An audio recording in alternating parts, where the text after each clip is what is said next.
Hey guys, and welcome to Daily Adventure Fest. So I had this very, very profound conversation just 2 seconds ago about how people blow out our boundaries. And it was really interesting because I met a guy the other day who's very spiritual. I haven't spent a lot of time with him, but when I first met him, I felt there were certain boundaries there that I had around myself. Like, it was really interesting, and he does a lot of this sort of work.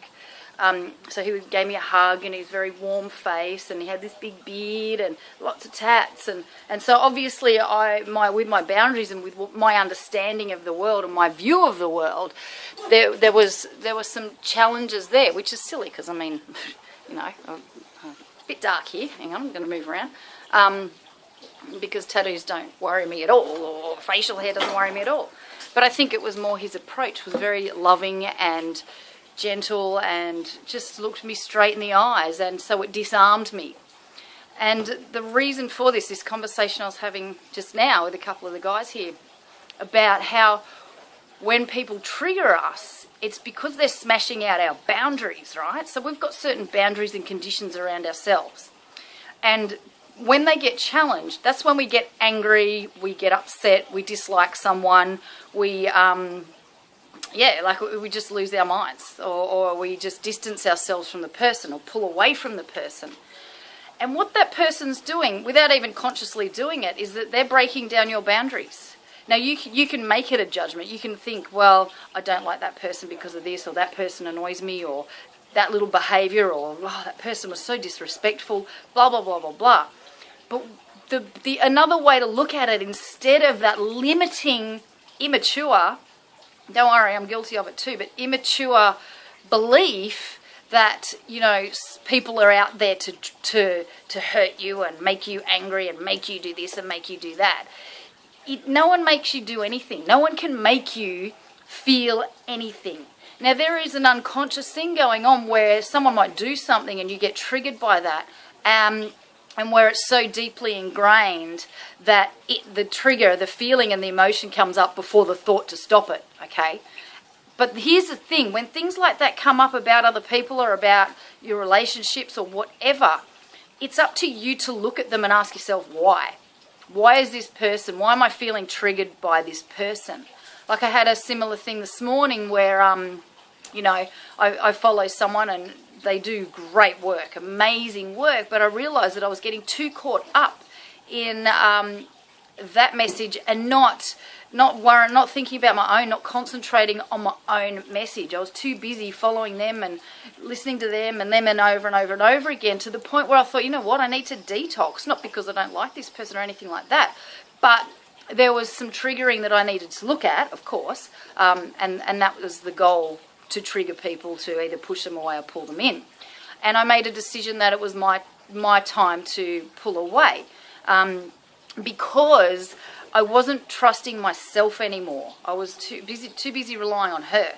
And, you know, that's not her job to appease me. It's my job to see that, recognise that, and then do something about it.